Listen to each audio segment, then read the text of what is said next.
Hello students, स्वागत है आपका फिर से हमारी फिजिक्स की क्लास में। बच्चों, कल तक हम लोगों ने पढ़ लिया था गॉस थ्योरम। गॉस थ्योरम हमने कंप्लीट करी। उसके बाद गॉस थ्योरम का एक न्यूमेरिकल भी मैंने कराया। मतलब गॉस थ्योरम के कॉन्सेप्ट को क्लियर करने के लिए मैंने एक क्वेश्चन कराया था। बच्चों, आज मैं उस क्वेश्चन के आगे और क्वेश्चंस कराने वाला हूँ जिससे आपका गॉस थ्योरम का कॉन्सेप्ट क्लियर हो पाए। तो चलिए शुरू करते हैं गॉस थ्योरम पर बेस्ड क्वेश्चंस। देखिए बच्चों, हमने कल एक क्वेश्चन किया था। उससे पहले मैं आपको गॉस थ्योरम का बेसिक कॉन्सेप्ट आज एक बार फिर से बता देता हूं, क्योंकि उसके बिना हमारे क्वेश्चन सॉल्व नहीं हो सकते। तो चलिए पहले गॉस थ्योरम का कॉन्सेप्ट एक बार रिवाइज करते हैं। तो गॉस थ्योरम क्या कहती है बच्चों? मैंने एक चार्ज Q किसी क्लोज सरफेस के अंदर रखा, तो ये जो चार्ज है इससे इलेक्ट्रिक फ्लक्स निकल रहा होगा। तो मैं क्या कहूँगा, इस क्लोज सरफेस से निकलने वाला टोटल इलेक्ट्रिक फ्लक्स, और इलेक्ट्रिक फ्लक्स को किससे रिप्रेजेंट करेंगे बच्चों? फाई ई से।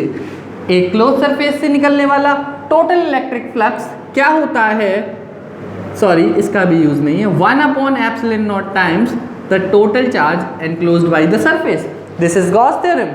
गॉस थ्योरम क्या कहता है कि अगर किसी क्लोज्ड सरफेस से निकलने वाला कोई फ्लक्स है तो वो उसके अंदर रखे चार्ज का 1/ε0 टाइम्स होगा। ये बात क्या आपको समझ में आई? ये हमारी गॉस थ्योरम थी। बच्चों, आज हम गॉस थ्योरम से आगे बढ़ने वाले हैं, उसी के क्वेश्चंस लेने वाले हैं। पहला क्वेश्चन भी मैंने बता दिया था बच्चों। फर्स्ट क्वेश्चन था, मैंने कहा एक क्यूब है, क्यूब के सेंटर पे हमने एक चार्ज रखा है Q। मैंने कहा एक क्यूब है, इस क्यूब के सेंटर पर एक चार्ज रखा हुआ है Q। अब मैं कह रहा हूं find the total electric flux linked with the whole cube. अब मैं ये कहूं कि बच्चों, ये जो चार्ज है वो एक क्लोज्ड सरफेस के अंदर रखा हुआ है, तो इस क्लोज सरफेस से निकलने वाला जो टोटल इलेक्ट्रिक फ्लक्स होगा वो क्या होगा बच्चों? फाई 1/ε0 टाइम्स होगा total charge enclosed by the surface. मतलब इस सरफेस के अंदर जो टोटल चार्ज एनक्लोज्ड है उसका 1/ε0 टाइम्स होगा। क्या सब बच्चों को समझ में आया? यही तो गॉस थ्योरम कहती है। अब वो क्लोज सरफेस कैसा भी हो सकता है, वो हमारी चॉइस पे डिपेंड कर रहा है। मैंने कहा था गॉसियन सरफेस होता है एक इमेजिनरी सरफेस जो किसी चार्ज को क्लोज करता है। मैंने कहा था गॉसियन सरफेस माना जाता है किसी चार्ज को क्लोज करने के लिए, ठीक है। फिर मैंने कहा बच्चों, इसी क्वेश्चन में एक क्वेश्चन था total flux linked with the cube. ये तो टोटल फ्लक्स हो गया linked with the cube. Cube से लिंक्ड कितना फ्लक्स होगा? 1/ε0 इंटू क्यूब। बच्चों, फिर मैंने कहा इसके एक फेस से निकलने वाला फ्लक्स कितना होगा? तो बच्चों, हम सब जानते हैं क्यूब के कितने फेस होते हैं? 4। ऐसे करके मान लो एक क्यूब रखा है तो एक सामने वाला, एक पीछे वाला, 2 3 4 5 और 6 फेस होते हैं। तो बच्चों, ये जो टोटल इलेक्ट्रिक फ्लक्स निकल रहा था तो ये 6 फेसेस से ही तो निकल रहा था। 6 फेसेस से निकल रहा था 1/ε0 इंटू क्यूब। तो बच्चों, दूसरे क्वेश्चन में हमसे पूछा था कि एक फेस से कितना निकलेगा। तो बच्चों, अगर 6 फेस से निकल रहा है इतना, तो 1 फेस से हमारा कितना निकलेगा?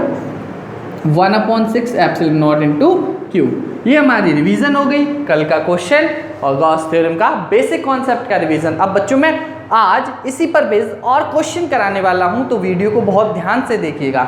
और दूसरी बात, जो नोट्स हैं आज के नोट्स में क्वेश्चन ही कराऊंगा और थोड़ा बहुत बताऊंगा, उसके नोट्स आपको डिस्क्रिप्शन में लिंक है उसमें मिल जाएंगे, ठीक है बच्चों। चलिए एक और क्वेश्चन लेते हैं इसी पर बेस्ड। अब की बार हमारा चार्ज कहाँ रखा हुआ है? अब की बार चार्ज रखा हुआ है साइड में। चलिए देखते हैं क्वेश्चन।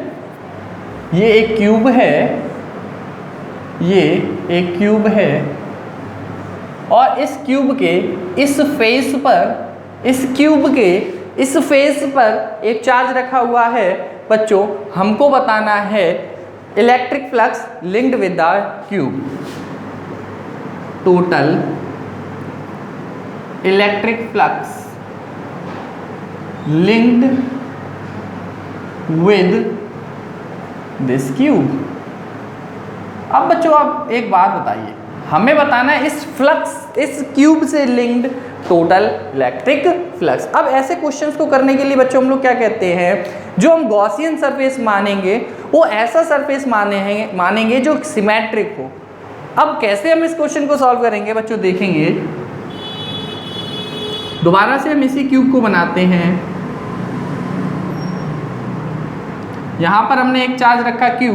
अब बच्चों देखो, हमें क्या करना, गॉस थ्योरम कहती है total electric flux linked with the closed surface is 1/ε0 times the total charge enclosed in that surface. अब ये चार्ज तो एक तरफ से तो चलो बंद है, इस पर रखा हुआ है, लेकिन दूसरी तरफ से तो खुला हुआ है। हम क्या करेंगे, एक और क्यूब बनाएंगे, इस चार्ज को पूरा बंद कर देंगे। ये लो, मजा आ गया, ये लो, मजामा। अब देखो बच्चों, ये जो चार्ज हुआ, एक क्यूब है, इसके इस साइड पर ये रखा हुआ था। मेरे पास कोई ऐसी चीज़ है?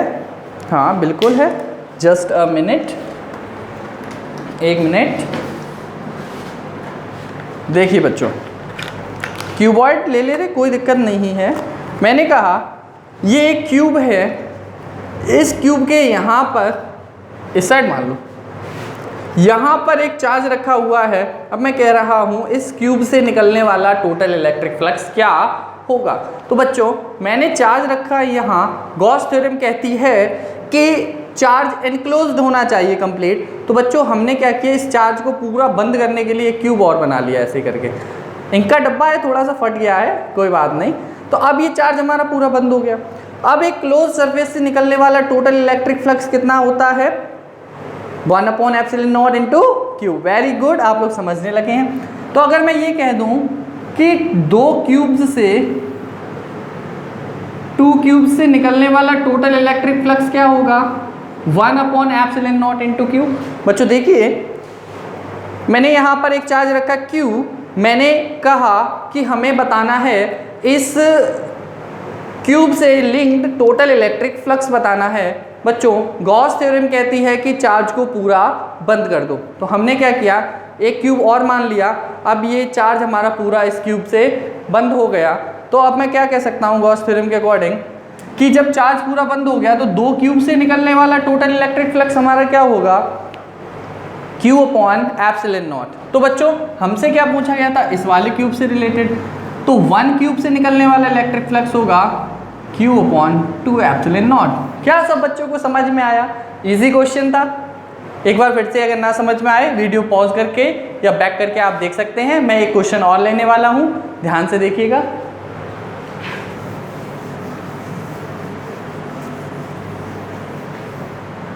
देखेंगे बच्चों, एक क्वेश्चन और लेते हैं। We are taking a question again. थोड़ा सा कॉम्प्लिकेटेड क्वेश्चन होने वाला है बच्चों, ध्यान से समझिएगा। अगर मैं क्यूब को, सॉरी चार्ज को इस क्यूब के यहाँ रखने के बाद अगर मैं इस साइड पर रख दूं, तब हम कहेंगे total flux, total electric flux linked with this surface या दिस क्यूब। अब हमें फिर से बताना है इस क्यूब से लिंक्ड टोटल इलेक्ट्रिक फ्लक्स। अब बच्चों सुनिएगा ध्यान से और करिए भी। आप एक बार को वीडियो पॉज कर सकते हैं और फिर खुद क्वेश्चन सॉल्व करने की कोशिश करिए। हमें क्या करना है, इस क्यूब को पूरा, सॉरी क्यूब कह रहा हूँ, माय मिस्टेक बच्चों, इस चार्ज को पूरा का पूरा हमें एनक्लोज करना है। और फिर एनक्लोज सरफेस से जितना टोटल इलेक्ट्रिक फ्लक्स होगा 1/ε0 टाइम्स होगा किसका, total charge enclosed by the surface. अब देखते हैं बच्चों, ये चार्ज हमारा यहाँ रखा है Q। मैं कह रहा हूँ इस क्यूब से लिंक्ड फ्लक्स बताना है हमें। तो चलिए बच्चों देखते हैं। अब मैं अगर आपसे ये कहूँ, फिर से हम यही कॉन्सेप्ट लेते हैं बच्चों, यही तो है ना। जैसे ये एक क्यूब है, इस क्यूब के इस किनारे पे ही तो ये रखा हुआ है, किनारे पे रखा हुआ है। अगर मान लो मैंने एक और क्यूब ला के चिपका दिया, तो देखो एक साइड से बंद हो गया, एक साइड से बंद हुआ, लेकिन अभी भी देखो खुला हुआ है। मुझे एक क्यूब इधर लगाना पड़ेगा, एक क्यूब इधर लगाना पड़ेगा। बच्चों ध्यान से समझिएगा, यहाँ पर अगर चार्ज रखा हुआ है, मुझे इस चार्ज को टोटल बंद करने के लिए एक क्यूब यहाँ से लगाना पड़ेगा, एक क्यूब इधर लगाना पड़ेगा, एक क्यूब इधर लगाना पड़ेगा। मतलब इस चार्ज को क्लोज करने के लिए हमें 4 क्यूब्स चाहिए। इस चार्ज को क्लोज करने के लिए हमें 4 क्यूब्स चाहिए, एक यहाँ, एक यहाँ, एक ये और एक ये। तो मैं ये कह सकता हूँ बच्चों, अगर मैं यहाँ पर बनाना चाहूँ, मैं इस पर दिखा तो नहीं सकता लेकिन कोशिश कर सकता हूँ।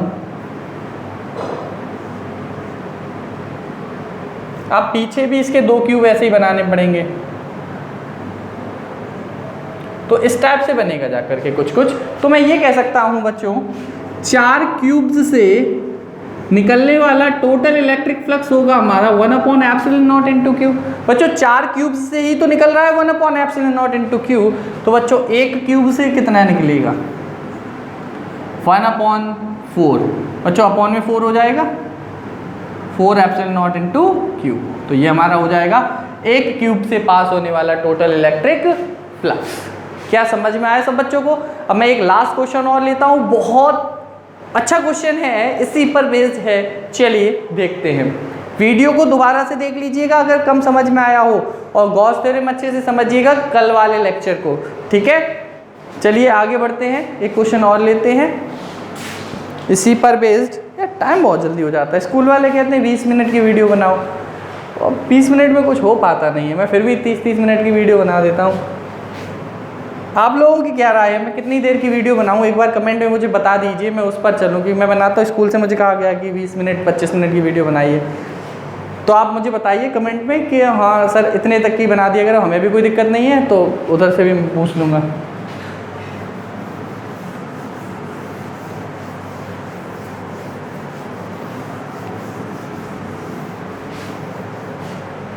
चलिए बच्चों एक क्वेश्चन और देखते हैं।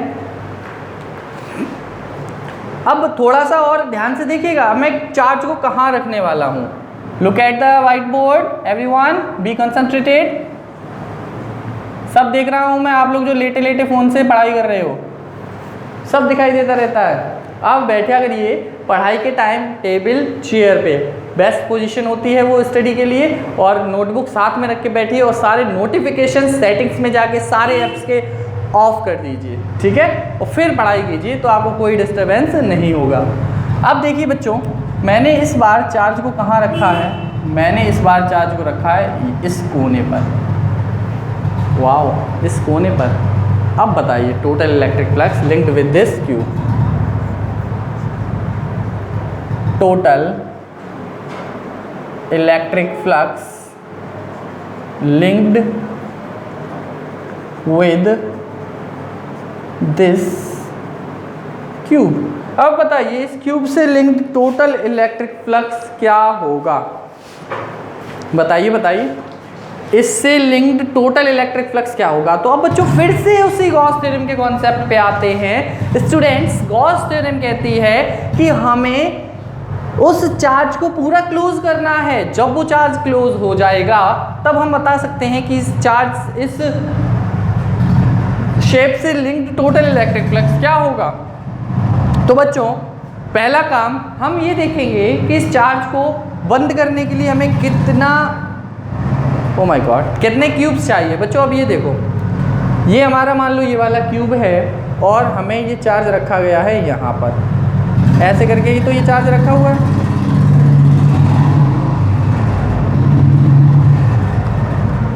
ये चार्ज बच्चों ऐसे करके रखा हुआ है।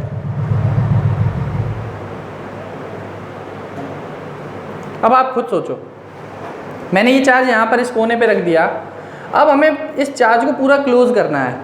तो अब बच्चों आप सोचिए, ये चार्ज आप इधर से भी देख सकते हैं, इधर से भी देख सकते हैं, इधर से भी देख सकते हैं, इधर से भी। तो अब आप ये बताइए मुझे इस चार्ज को बंद करने के लिए कितने क्यूब्स चाहिए? तो बंद करने के लिए मुझे चाहिए एक क्यूब यहाँ लगाऊंगा, फिर एक क्यूब आगे, ऐसे करके देखिए, एक तो यहाँ आ गया और 2 आगे और लगेंगे, फिर भी ये नीचे से दिखाई देता रहेगा। तो बच्चों 4 क्यूब ऊपर, 4 क्यूब नीचे लगाने पड़ेंगे। तो मैं क्या कह सकता हूँ कि मुझे इसको बंद करने के लिए टोटल 8 क्यूब लगाने पड़ेंगे। देखिए ध्यान से, एक ये हो गया,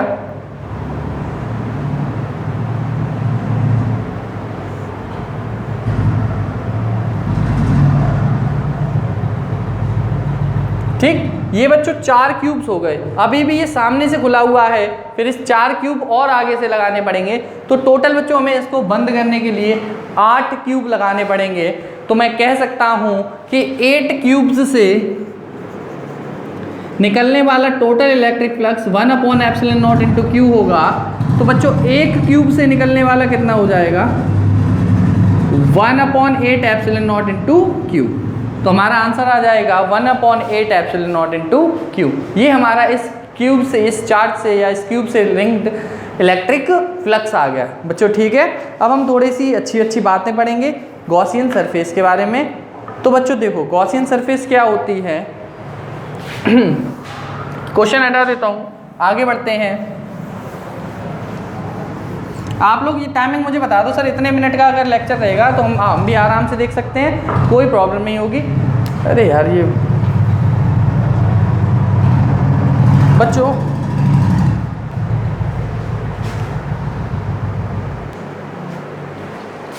चलिए बच्चों आगे देखते हैं इंपॉर्टेंट फैक्ट्स। अब बहुत इंपॉर्टेंट फैक्ट्स हैं, इन पर बेस्ड क्वेश्चन भी आ सकता है, इंपॉर्टेंट फैक्ट्स। अब इंपॉर्टेंट फैक्ट्स क्या हैं बच्चों, नंबर 1 फैक्ट देखते हैं। क्या कि मैं अगर बात करूं total electric flux linked with a Gaussian surface is independent of its shape. अगर मैं कहूं क्या कि टोटल इलेक्ट्रिक फ्लक्स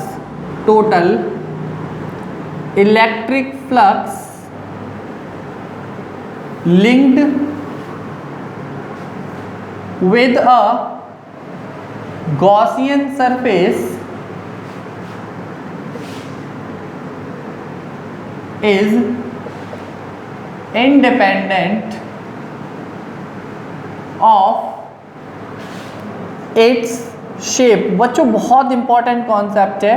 मैं क्या कह रहा हूं, total electric flux linked with a Gaussian surface is independent of its shape। कि अगर मैं कहूँ किसी गॉसियन सरफेस से मुझे टोटल इलेक्ट्रिक फ्लक्स निकालना है तो वो इंडिपेंडेंट होगा किससे, इसकी शेप से। चाहे कैसी भी शेप हो गॉसियन सरफेस की, अगर कोई सेम चार्ज किसी गॉसियन सरफेस में रखा हुआ है तो गॉसियन सरफेस की आप चाहे कैसी भी शेप ले लें, टोटल इलेक्ट्रिक फ्लक्स सेम ही होगा। तो चलिए बच्चों देखते हैं कि इसका एग्जाम्पल क्या हो सकता है। मान लो मैंने गॉसियन सरफेस ऐसा ले लिया, इसमें चार्ज क्यों रखा, तो मैं टोटल इलेक्ट्रिक फ्लक्स इस सरफेस से रिलेटेड निकालना चाहूँ। स्टूडेंट्स अगर मैं टोटल इलेक्ट्रिक फ्लक्स इस सरफेस से लिंक्ड निकालना चाहूँ तो ये आएगा हमारा phi equals to 1/ε0 into Q. अगर मैं यही चार्ज एक क्यूब के अंदर रख दूँ, स्टूडेंट्स समझिएगा मैं क्या कहना चाहता हूँ, अगर मैं यही चार्ज क्यूब के अंदर रख दूँ तो इस क्यूब से भी लिंक्ड हमारा टोटल इलेक्ट्रिक फ्लक्स कितना हो जाएगा, टोटल इलेक्ट्रिक फ्लक्स ये हमारा बनेगा बच्चों phi equals to 1/ε0 into Q. अब मैं इसकी जगह पे एक स्फीयर ले लेता हूँ बच्चों। स्फीयर का मतलब एक बॉल, और जैसे कि एक बॉल है, बॉल के सेंटर पे मैंने ये चार्ज रख दिया, तो अब मैं कहूँ total electric flux linked with the ball, what will be the value of total electric flux, then the value of total electric flux linked with the ball will be 1/ε0 into q, because Gauss theorem says that the total electric flux linked with the Gaussian surface does not depend on its shape। मैंने कहा total electric flux linked with the Gaussian surface is independent of its shape। यहाँ पर depend नहीं कर रही है कि किस टाइप की शेप में वो चार्ज रखा हुआ है।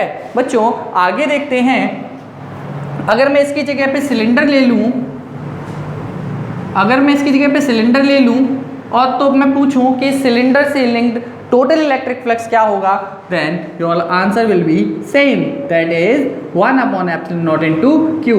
Are all students are able to understand what I want to tell you? Yes, very good, you can take the screenshot of this. Okay, now we are proceeding forward.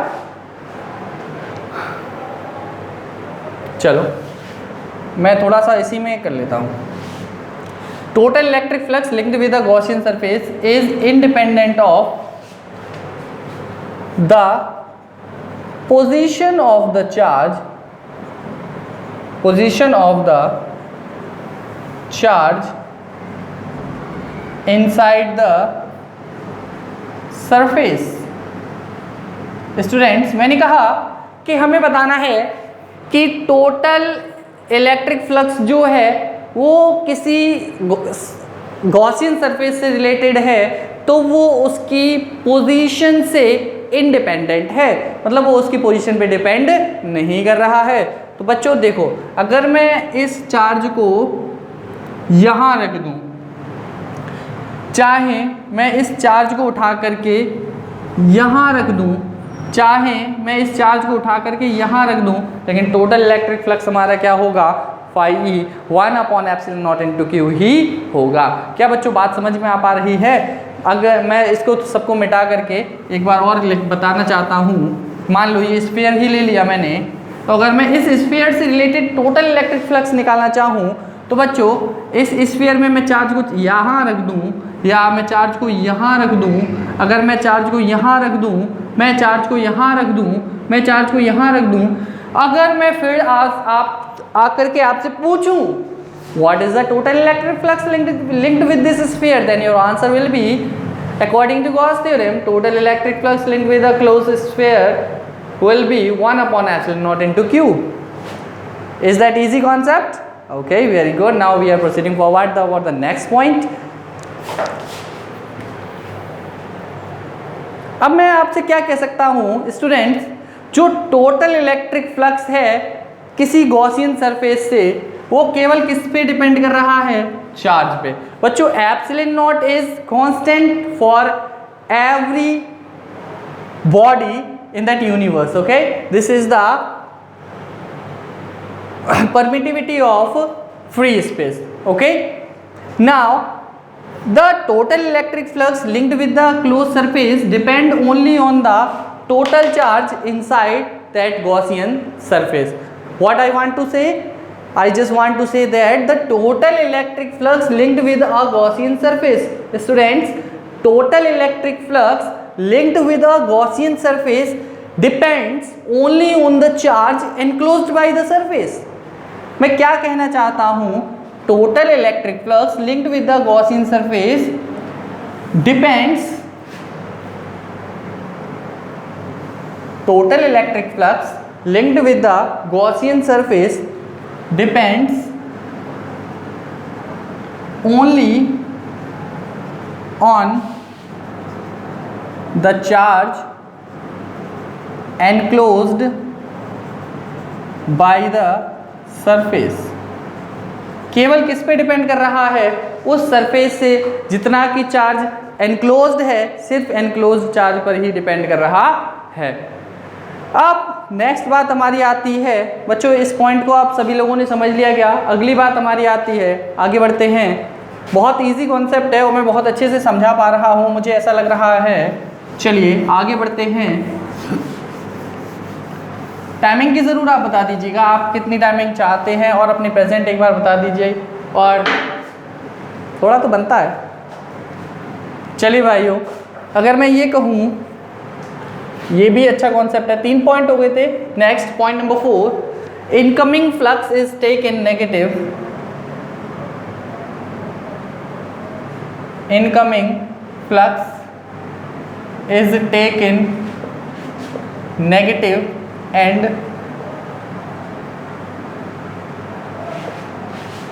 outgoing flux is taken positive। बच्चों आने वाले flux को negative लिया जाता है और बाहर जाने वाले फ्लक्स को पॉजिटिव लिया जाता है। बच्चों देखें कैसे, मान लीजिए ये एक यूनिफॉर्म इलेक्ट्रिक फील्ड है, कहीं इन्फिनिटी से आ रहा है। This is a uniform electric field coming from infinity and we have to find the total electric flux, not total electric flux, we are not to find the total electric flux, we have to just find the electric flux coming and outgoing। okay, now we can make a cube in this uniform electric field and we will describe what I want to say, that is students, जब हमसे कहा गया कि electric flux कैसे देखा जाता है तो हमने कहा बच्चों हमें एरिया वेक्टर की ज़रूरत पड़ती है। बच्चों ये क्यूब है और ये क्यूब इस टाइप से रखा हुआ है, यहाँ से इलेक्ट्रिक फील्ड लाइंस आ रही हैं। बच्चों क्या दिखाई दे रहा है जो मैं समझाने की कोशिश कर रहा हूँ, ये हमारा क्यूब रखा हुआ है और यहाँ से लाइंस आ रही हैं, यहाँ से लाइंस आ रही हैं। बच्चों अगर मैं कहूँ इस साइड का एरिया वेक्टर, तो इस साइड का एरिया वेक्टर बच्चों इस तरफ होगा और इलेक्ट्रिक फील्ड इसके लिए क्या होगा, इनसाइड होगा।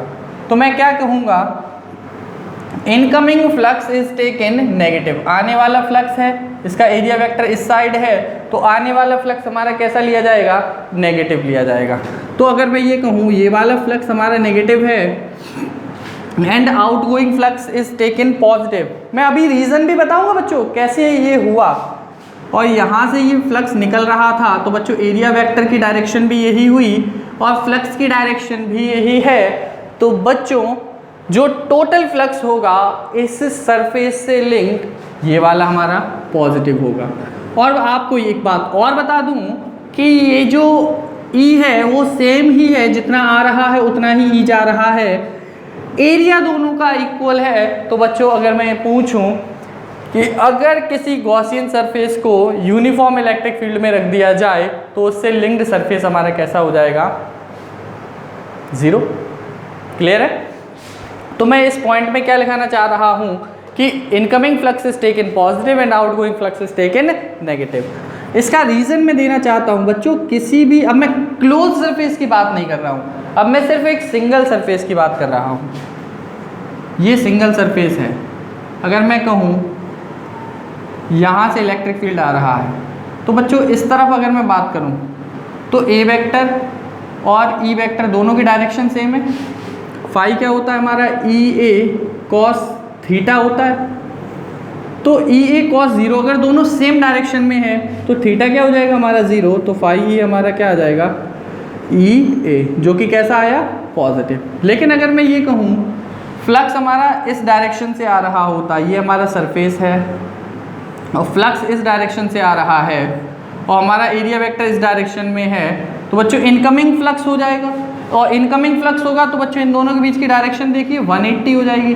तो अब मैं फाई निकालना चाहूँ तो क्या आएगा, E A cos 180 and we all know that the value of cos 180 is -1, so the incoming flux is taken negative and the outgoing flux is taken positive. क्या सब बच्चों को समझ में आ गया? क्लियर है कॉन्सेप्ट? अब एक लास्ट कॉन्सेप्ट और है, उसके बाद मैं वीडियो को यही ख़त्म करूँगा। टाइम कितना हो गया इस वीडियो में? एक लास्ट कॉन्सेप्ट और बच्चों मुझे समझाना है, चलिए देखेंगे उस कॉन्सेप्ट को भी। और इस वीडियो को शेयर भी कर दिया करो अगर आपको ऐसा लगे वीडियो अच्छी है। आपके फ्रेंड्स जो कि इस वीडियो को देखने की कैपेबल हैं, उन्हें ऐसा टीचर मिलना चाहिए, तो आप शेयर भी कर सकते हैं भाई, इससे आपका कुछ नहीं जाएगा। और मुझे तो पढ़ाना ही है, ज़्यादा बच्चे पढ़ेंगे तो और अच्छी बात है, मुझे तो पढ़ाना ही है और मैं पढ़ा ही रहा हूँ। ठीक है बच्चों, अब एक बात मुझे बतानी है कि अगर किसी गॉसियन सरफेस से लिंक्ड फाई ज़ीरो है, मतलब टोटल इलेक्ट्रिक फ्लक्स किसी गॉसियन सरफेस से लिंक्ड ज़ीरो है, इसका मतलब ये नहीं है कि उसमें ई भी ज़ीरो होगा। Does not imply, does not say, ये ऐसा नहीं कहता है if phi equals to zero, तो इसका मतलब ये नहीं है कि उसमें इलेक्ट्रिक फील्ड भी ज़ीरो होगा। मैं कहना चाहता हूँ कि अगर फाई ज़ीरो है तो इसका मतलब 100% श्योर नहीं है कि ई भी ज़ीरो होगा, लेकिन अगर ई ज़ीरो हुआ तो फाई ज़ीरो होगा 100%। कैसे? फिर से यही एग्जाम्पल ले लेते हैं, इससे अच्छा एग्जाम्पल क्या ले सकते हैं हम लोग। ये क्यूब था, ये रखा हुआ था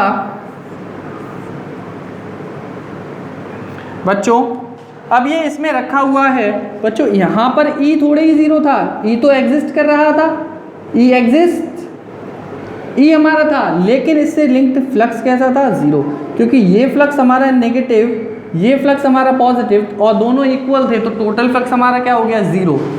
लेकिन अगर मैं ये कह दूं ये गॉसियन सरफेस है, ये है ही नहीं, क्या फाई होगा, पाई तो ज़ीरो होना ही। अब भैया फ्लक्स कहाँ से लेकर क्या होगा? अगर E ज़ीरो है तो फ्लक्स ज़ीरो होगा ही होगा, लेकिन अगर फ्लक्स ज़ीरो है तो हम नहीं कह सकते कि E ज़ीरो होगा। क्या सब बच्चों को ये बात समझ में आई? बच्चों आज के लिए इतना ही रखते हैं। कल हम लोग पढ़ेंगे एप्लीकेशंस ऑफ गॉस थ्योरम, जो कि बहुत इंपॉर्टेंट है और बहुत पेपर में आता है। और बच्चों शेयर कर दिया कीजिए वीडियो को अपने फ्रेंड्स के साथ और अच्छे से देखिए। मैं मेहनत कर रहा हूँ, आप भी मेहनत करिए। और मेरा टारगेट तो आपको पता ही है भाई, एक एक बच्चे को समझाना, इसलिए मैं धीरे धीरे बढ़ाता हूँ, चाहे आपको ऐसा लग रहा हो। और जो अच्छे बच्चे हैं जिनको लगे कि मैं जल्दी समझ सकता हूँ, तो YouTube की स्पीड आपके हाथ में है, 2x करिए, 1.5x करिए और देख लीजिए जल्दी से वीडियो को। Thank you very much.